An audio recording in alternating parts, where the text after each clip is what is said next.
Ooh, welcome back to my channel, sports fans. Okay, let's get into this one right here. Well, NBA contracts continue to be insane, make no sense, and I think it's just bringing the league down, folks. It's just bringing the NBA down to where you're pretty much pissing in the fans' face, because this latest one with De'Aaron Fox, and we'll talk about Drake in a minute. I want to talk about what I was talking about last night about this whole era of rap singing. To me, it's disgusting. And I guess a lot of these people don't understand what I'm getting at, because a lot of this era, and I want to say since about 2015 going into the 2010s, they stopped like variety, diversity, and things of that nature, right? Because black music was basically king for a long time as far as stretching around the world. What they wanted to do, they wanted to stop black music in America and give everybody around the world a piece of, kind of like the black music, right? Today, and for, I would say about 15 years now, everybody around the world has their own rap music, right? We want to probably say it started in Puerto Rico and then, spread out through, Latin America, what we call reggaeton. And they don't have the same beat, but it's pretty much the same, music, bad boy music, sex, women, jewelry, this type of bad boy music. That's what the Spanish culture took from Black American music. And I know we always hear this stuff like, yeah, Spanish people and Black Americans, well, Spanish Americans and Black Americans started hip hop. That's a totally different thing. We talk about hip hop music and hip hop culture. These are two different things. They're talking about like breakdancing and something like that. That's hip hop culture. Hip hop music, go back from the beginning. If Latin people, Spanish people, keep getting it mixed up because we're in 2020 now. So I not 2020, but 2025 in the 2020s. So what you would call Spanish Americans and Black Americans, which is nonsense when you think about it. I'm talking about these labels. It's the most ridiculous, insane thing you ever. Once you wake up, you like, these labels are insane what they put on people. But just for you, to make people understand insane label who they are, you got to say these labels that make zero sense when you break them down. So Spanish Americans and Black Americans, when you go back and you look at hip hop music from the inception, from the beginning, since they try to say Latinos started hip hop music with Black Americans, go listen to the sound. Why don't we have any Latino sound in hip hop? This is all Black sound in hip hop music, right? It's all Black sound. A lot of that stuff comes from Black R&B sound that started going into the inception of hip hop. I'm not trying to diss Latinos, but we got to separate what is being said. Yes, Latinos was breakdancing, but when you go listen to the music, even if you say that music was Latino music, how come they didn't continue to make the music? Because Grandmaster Flash, Heavy D, Salt-N-Pepa, Kumo D, LL Cool J, where are the Latin people like that, folks? Where's the Latin sound? We know what kind of sound Latin people produced back in, forever.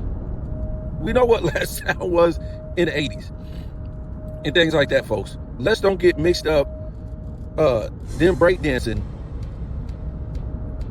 hip-hop breakdancing and graffiti with Black music. They weren't a part of Black music like that, folks. They wasn't making Black music. Okay, I respect all cultures, all music, but let's stop. That was Black music that they were a part of as far as breakdancing with Black people.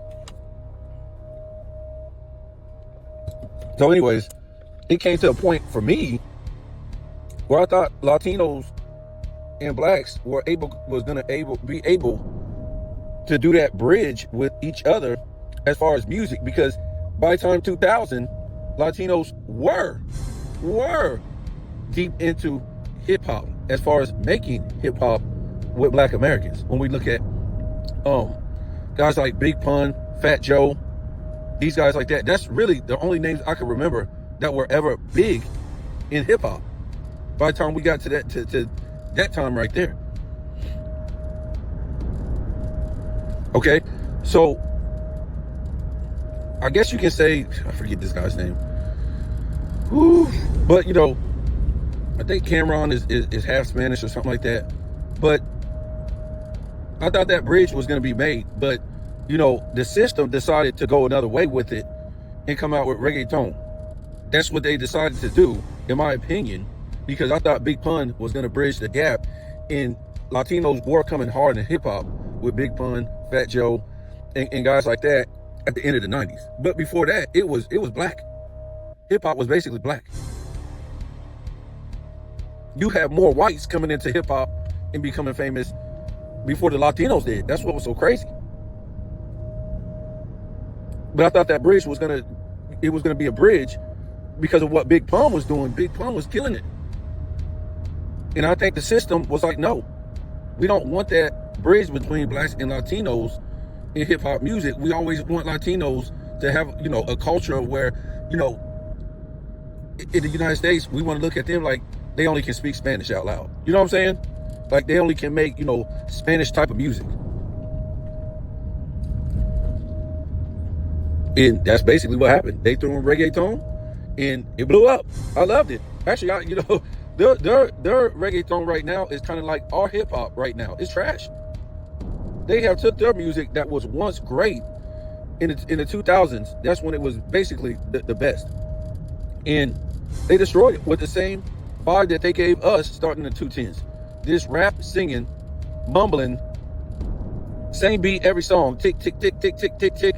There's no time in any of our music in hip hop where you hear the same damn beat every damn song, tick, tick, tick, tick, tick, tick, tick, tick, tick, tick, tick. Sound like a damn time bomb. Sound like a damn time bomb. That's all you hear. Hip hop was known going into the 90s, especially the middle of the 90s, the most soulful R&B filled music of all time.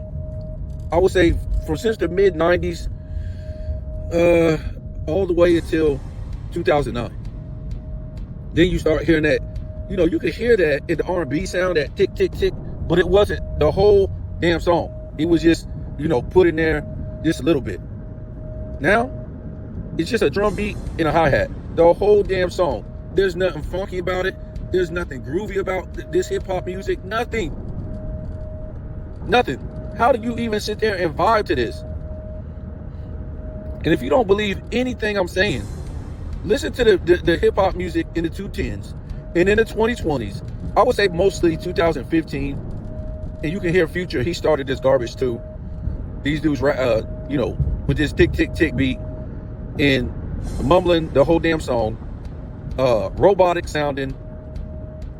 And listen to the music from about 215. You can even say going into 210.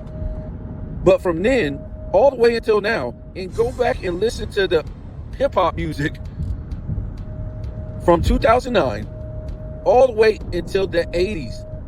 It don't sound nothing like the music from the 2010s until the 2020s. So let's address what I'm talking about as far as this singing. And just to give you an example before we even talk about Drake, because Drake, he's the biggest problem, but he's not the biggest problem.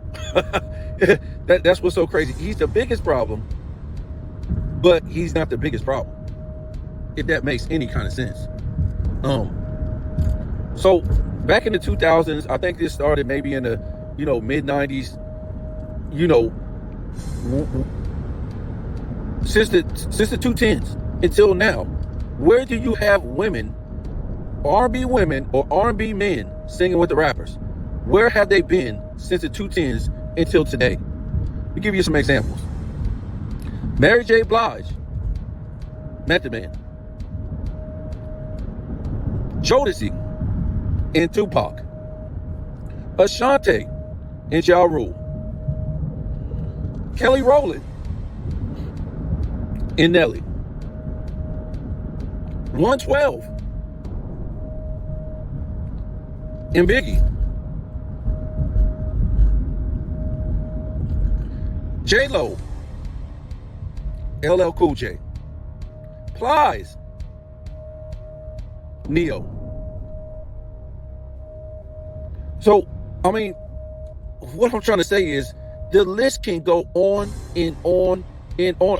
Okay, Rihanna, T.I., Fat Joe, Ashanti, Fat Joe, J-Lo. Bro, the list goes on and on and on. That's what they were doing back in the days. The rappers did not sing like that. It was an anomaly. If you seen a rapper singing at all, if you did see a rapper singing, they might have been singing, harmonizing. Let's don't get it. Singing mixed up with harmonizing. Ja Rule was harmonizing. Where would I be without you? He was harmonizing a hook. He didn't drop a whole damn rap song where he was singing the whole damn song or harmonizing the whole damn song. Second of all, if you're gonna harmonize or attempt to even sing a whole sing a whole song, you better sound good. Okay? If I'm gonna listen to, we could listen to Ja Rule because he sound great. He didn't sound like shit. Bone Thugs and Harmony, which was the standard, didn't sound like trash when they were harmonizing. There's a standard back in the day when you did something. You had to sound good. Second of all, when we talk about people like Bone Thugs and Harmony, somebody didn't say, man, what Bone Thugs Harmony is doing, man, I'm about to go do it. And then guess what? I'm about to go do it too. I'm about to do it too. I'm about to do it too. I'm about to do it too. It wasn't like that. Tupac didn't start singing. LL did say, man, this is a new era, man. I'm gonna start singing. These dudes didn't start singing because they heard Bone Thugs and Harmony start singing. They didn't do it. The fact is, everybody back in the day sounded different. Their beats sounded different. Their rap styles sounded different. Because if you sounded the same, nobody will buy your trash. The record companies won't even put out your trash. And you will be considered, what would they call this? I can't think of the word right now. But you will be considered trying to bite somebody's style. You will be considered a fraud. Seriously. Now, that's just how it was. Everything was diverse, unique, on a different level back then. Boy, I don't care if it was R&B music or hip-hop music.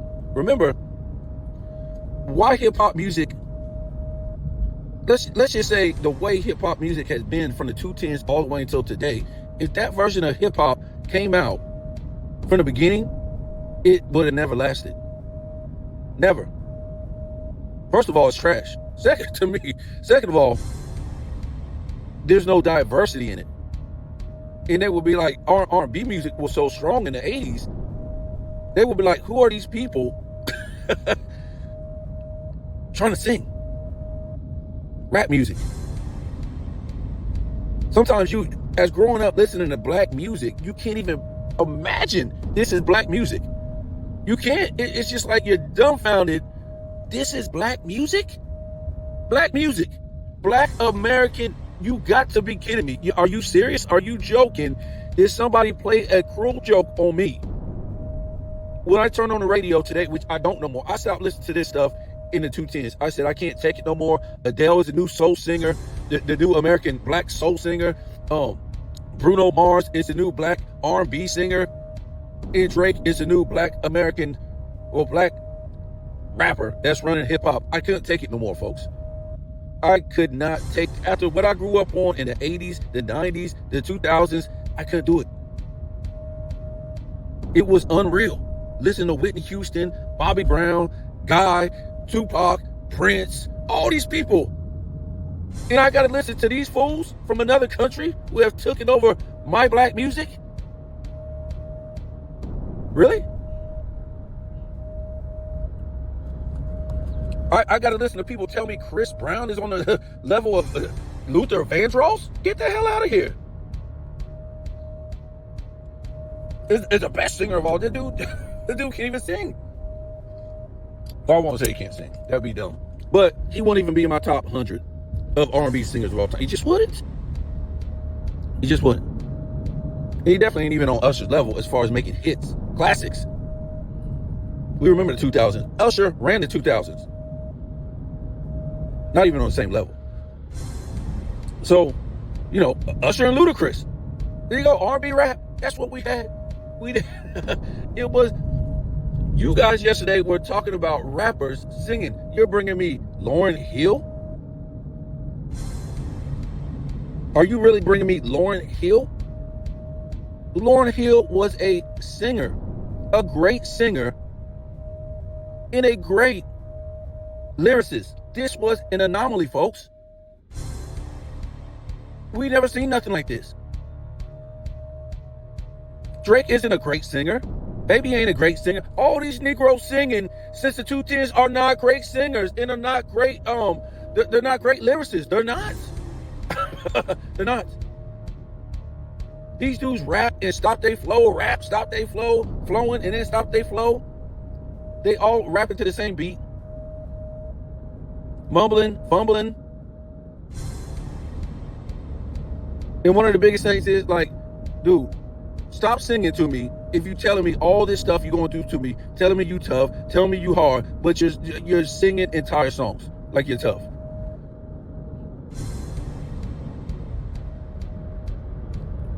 And then you guys are bringing, I literally have people telling me R&B singers were rapping. They told me Chris Brown. Chris Brown is an R&B singer.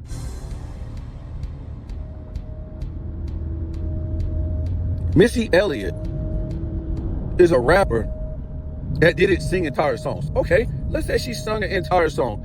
The problem with me was you can't be a tough guy and be singing. You can't do that. You can't be singing the entire song and then tell me you're a tough guy from the streets. And that's what it became for me, for the most part, with these rappers singing, period. You know what I'm saying? I just got sick of, stop telling me how tough you are, and you're sitting there serenading me, sing rapping. Because Ja Rule was singing hooks, or harmonizing hooks, and his career got ended for that, back in my day.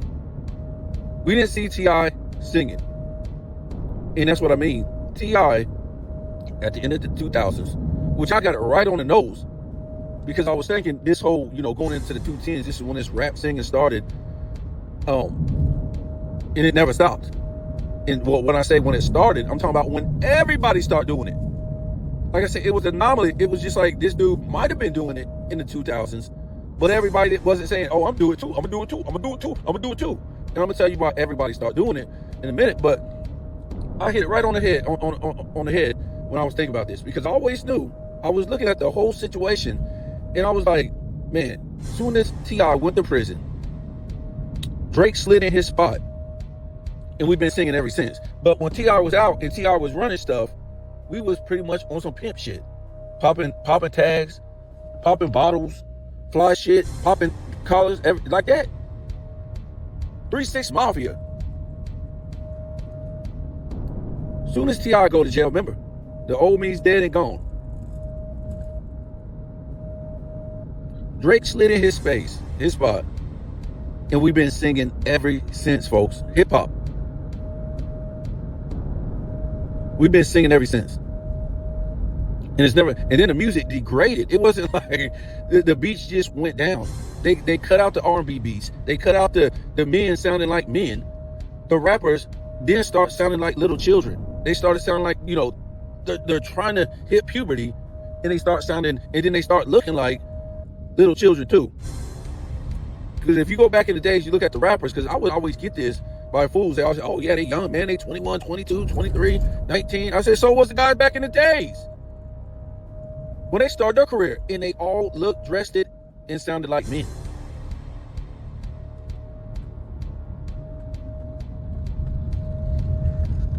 So I said, so let me go back and really look at this, because time goes by fast. So I typed in a Google, I go, what year did T.I. go to prison? And boy, I was shocked. It said 2009. But then again, I wasn't shocked, because I was shocked because I knew that the 2010s was like the changing of the guard in music. We took out the hip hop sound, the groove, the soul, everything. That's basically what changed hip hop music, right? When Drake came along, and Puffy came along, these guys like that. It was other guys too in the mid 90s, and it was just like a battle to see who can have the best R&B sound. Because remember, that's what moved black music. This was our dance music before hip hop even came around. It was R&B sound and R&B music. This is how we went to the club, our parents, and we danced back in the day, because R&B music was the groove, was the sound. And that's what really changed hip hop and really just propelled it to a new status by them putting R&B sound into hip hop music. Because before that, yes, you could groove to it a little bit. But if you look at how, if you look at Rakim, these were just, regular hip hop beats, and dudes back in the day, they weren't like deep R&B music sound. And that's what, we always consider Nas, I did, a better rapper than Biggie. But Biggie just propelled with that R&B sound that Puffy put down for him. Not that, Biggie wasn't a good rapper, he was great.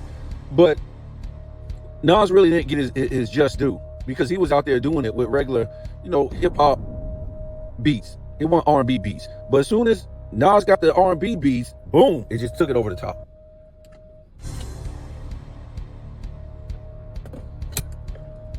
And that's why, going into the 2010s, hip hop no longer stretched around the world. It no longer had that groove, that funkiness, that soulful type of sound. They stripped that out, folks. And all you have now is tick, tick, tick, tick, tick. A ticking damn time bomb. So anyways, Drake was already in hip hop before 2009, obviously. And we caught a glimpse of what he was doing when he came out. He was, I think when I first heard him, he was with Lil Wayne and them. And he was okay. He did like a collabo on one of the songs. And then I think he came out with his own record. One of his songs was like singing the hook, but he would rap the rest of the song. And then the next song he put out, the dude literally sang the whole song. Well, sang a whole song. I don't even think it was like, hip hop. It wasn't even rap music. I think, but that song, "You Gonna Find Your Heart," or another song, I forget what it was. And we was blown the hell away. Because, like, dude, are you serious? Don't tell me you're a tough guy and you're singing entire songs. Or you're just singing hooks, period. So to me, Drake was what he was. He was a fake tough guy. I didn't even know who he was, because I didn't watch Nickelodeon, Degrassi High at that point when I was growing up. And that was the thing for my kids. They watched that stuff. So I didn't even know he was on Degrassi High at the time. Anyways, and I didn't know he from Canada. He was a rich boy. And it was still, mid 2000s or whatever like that. And nobody was running to bite Drake's style. Nobody was. It was just like, okay, this is different. This is different. But we've all seen people, for instance, again, when Ja Rule started harmonizing hooks, nobody was running behind Ja Rule to start harmonizing hooks. Fabulous wasn't running behind Ja Rule to harmonize hooks. He didn't say, we can't do this, Little Mo. We can't do this, Little Mo. I'm going to start harmonizing my own hooks. You got to go, Little Mo. Or was that her name? Was it Little Mo or Little Mama? One of those. You know, she was on the Superwoman, and I think she did too with him, if I ain't mistaken. But yeah, nobody was running to do what Drake did. So Drake was a fruitcake to me. He was just, I just looked at the dude, was like, you got to be serious. You can't be serious. But then again, he was just there, whatever. The problem became, again, when T.I. went down and went to prison. Remember, this was 2009. So the 2000s hip hop was crazy. It was, it was the craziest thing you've ever heard in your life, because it was so diverse with so much variety. It was just like all these new rappers were just coming out of nowhere, trying to have the craziest, funkiest, grooviest beats you ever heard. And everything was just party, and we was just dancing, and these people was just coming out of nowhere. It reminds you of the 80s. A lot of one-hit wonders, really diverse. That's how hip-hop was in the 2000s. It was something I don't know. As far as diversity, the 90s wasn't even close. Lyrically, I don't know if it was on that level, because it was so many hip-hop artists that were just coming out. It was ridiculous. You had some of your hip-hop artists come from the 90s into the 2000s. You had a lot of 2000s rappers that just appeared. It was just a battle. It was a struggle with all these, different rappers. Some of them became all-time great rappers. You had your guys like, Eminem and Nelly and DMX and Ja Rule and Jay-Z and Kanye and Fabulous. And I can't even, the list just goes on and on, man. It was a crazy time in hip hop. Sheen was in there. It was just crazy, folks. But these guys were just coming out of nowhere, and all these collabos with, people doing with each other, the women singing with rappers. It was nuts. It don't even seem like anything that was real when you go back and look at it. It was just, everybody was just, it was like a grand finale of music. Like everybody was trying to, Missy Elliott came in there from the 90s. The only people that wasn't in there from the 90s was like Tupac and Biggie.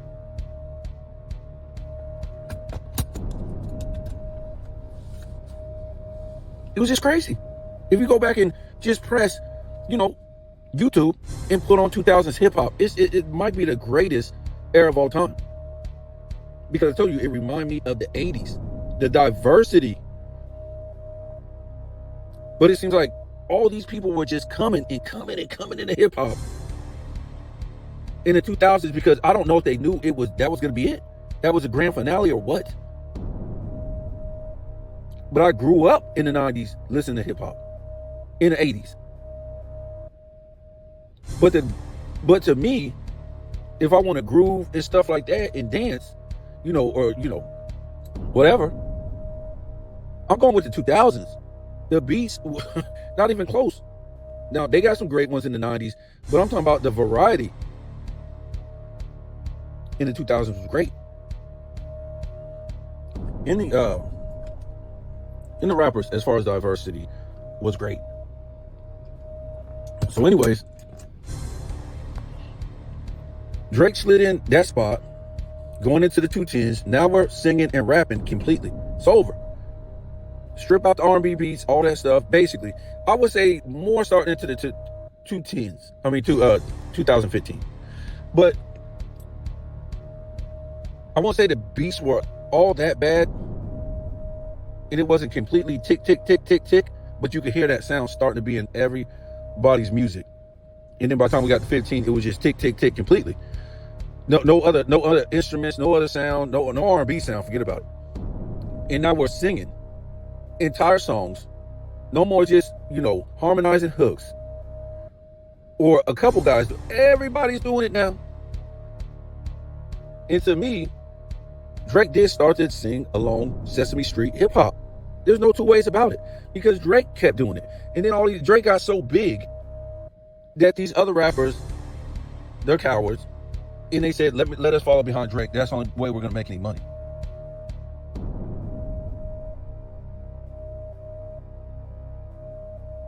So to me, the overall picture is, it ain't because you hear rappers rap singing per se. It's the fact that nobody has their own style.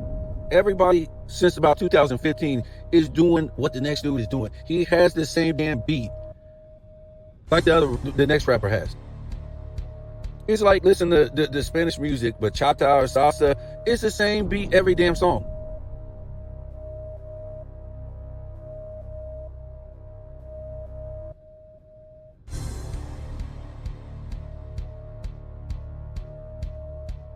So what you guys are trying to bring me as far as rappers singing back in the day, those are anomalies. But if you was gonna do it, they won't let you do it unless you sound good doing it. Because if you didn't sound good doing it, they won't even put it out there. It would be a joke. You would be getting laughed at. Nobody wants to hear these dudes sing these days. They can't sing. They can't even rap. I'm being honest. If you think these dudes today can rap, go listen to the dudes back in the day. It's no comparison. It's no damn comparison. I'm not trying to be mean. Everybody has their own era of music. But growing up, black music was a standard. Why do you think black people are held to a higher standard than everybody else at certain things? Like you'll see, I don't know, you'll see black people on social media dancing to a song. You look and they got like 2,000 likes and they was tearing the shit up. But you'll see white people dancing to the same song. They got 123 likes because they're held to a different standard than black people. For black people, it's nothing big that they're tearing it up, dancing, you know, stopping on the beat, hitting the groove. That's just the standard we're held by. This is what we do. But when you see white people, and they're not even, you know, let me say, I'm not trying to be mean, but it's a difference between you feeling the music, you hitting the beat, you hitting the groove, and you verse, you just doing dance steps. It's a big difference. I don't know Spanish music, but so somebody taught me the steps to this type of music. Okay, I probably could do the steps. Oh, big applause. But I'm not feeling the music like them. You know what I'm saying? I'm not hitting it like they're hitting it. So we're held to a higher standard. We're only going to get, you know what I'm saying, 2,000 likes because we're held to a different standard. As far as black music, it was always held to a different, higher standard. The trash that we've been putting out since the 2010s, it's unimaginable. It's unimaginable that we have people like Bruno Mars, Adele, and Drake come from other countries, steal our music, and make more money than we ever made on it. It's unimaginable. Because we didn't go to the UK and steal their music. We didn't go to Hawaii and steal their cultural music and make a whole bunch of money off of it. We didn't go to Canada, steal their music, and make a whole bunch of money. We didn't do it. But for some reason, we didn't go to, you know, Latin America, steal, you know, their music, salsa, merengue, bachata, whatever, and make a whole bunch of money off of it. But for black music, they can do that over and over again from other countries. I'm serious. They've been doing this for a minute. Go to Japan, go to China, go to the Middle East. They all got their own rap music. That's why the standard of black music basically went down the drain, because others were able to take the music here and take it back home and make their own version. So I don't mean to be mean, but black music always had a standard when we were growing up to the next generation. That standard really got erased going into the 2010s. It really did. When I was growing up, literally, the diversity, not only in that genre of music, but the diversity in black music, period. When I was growing up, you had soul music, R&B music, hip hop music, blues music, jazz music. Now, if you want to be real, piano music. It was a time when, funk was a whole different genre of music, of black music. Where the hell did it go?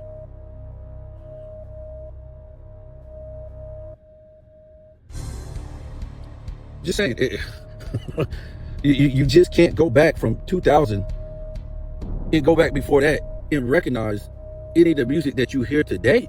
It's not black music. I'm trying to tell you. I don't consider that black music going into the 2010s. I just don't. Even though our parents didn't like our music. They didn't like our music. But they didn't say it wasn't funky, it wasn't groovy. The only reason why my parents didn't like our music because they grew up on, soul music and jazz and blues and, R&B and stuff like that. So when they saw rappers rapping, they considered that not even a talent. They didn't even consider that a talent. They considered music as far as talent, you being able to sing, you being able to play an instrument, something like that. That's what they considered a talent in music. That's what they were always taught. So when they heard hip hop, they was like, oh no, this dude just sitting around talking, challenging each other, basically. Their music had the party music, had the dance music, the R&B. So that's what I'm trying to tell you. As soon as they put R&B sound in it in the mid-90s, that's when hip hop totally changed. So I'm not mad at Drake, even though I never liked the dude. Dude is a phony. He's a sissy. He's a fraud. Just all that. But that was his own style of what he was doing, basically. And he's lucky because if he tried that in the early 2000s, that would have been it. He would not have been able to be out. But it was basically, when he took over, was going into the 2010s. That was, everybody had already wore out everything in the 2000s. The 2000s was wore out. And maybe that's where that's because of that. Maybe this is where we are today. I don't know. But the 2000s was just like a grand finale. Niggas wore just like, I don't know. It was crazy. But I thought they would keep on some of the tradition because the dudes in the going into the 2000s, they took on the tradition from the 90s and carried it into the 2000s. And then, the dudes from the 90s kept on the tradition from the 80s. And that's just not with hip hop. That's with R&B too. R&B died in the 2000s. It was over. What was soul music died in the 90s? To me, I would say the mid 90s. Damn sure wasn't no soul music in the 2000s. Wasn't no people sounding like Luther Vandross and Aretha Franklin and these people like this who were real soul singers. So I might have to do another video about this fool in this NBA, these rappers and stuff like that, because I mean not these rappers, these players like this, because it's starting to be insane, folks, about how much money these guys are making. And they're not producing on the court. But let me just say this. We've seen that this guy made one All-Star appearance, one All-NBA, and made the playoffs one time, De'Aaron Fox, in 8 seasons. Are you insane? Gets a Supermax for, I think, 4 years, $229 million for what, folks? They're out here rewarding these players for doing absolutely nothing, in the sense that what you would get paid for a Supermax. You would have to have, real accolades. You would have to have proven something where this dude ain't even a leader of a team. Is he a leader of a team? How do you get Supermaxes and you're not even the leader of the team? One playoff in 8 damn seasons. It's a joke. And they say they give these guys all this money because of one reason, folks, so they can raise the prices on you fools that's going to consume this stuff live.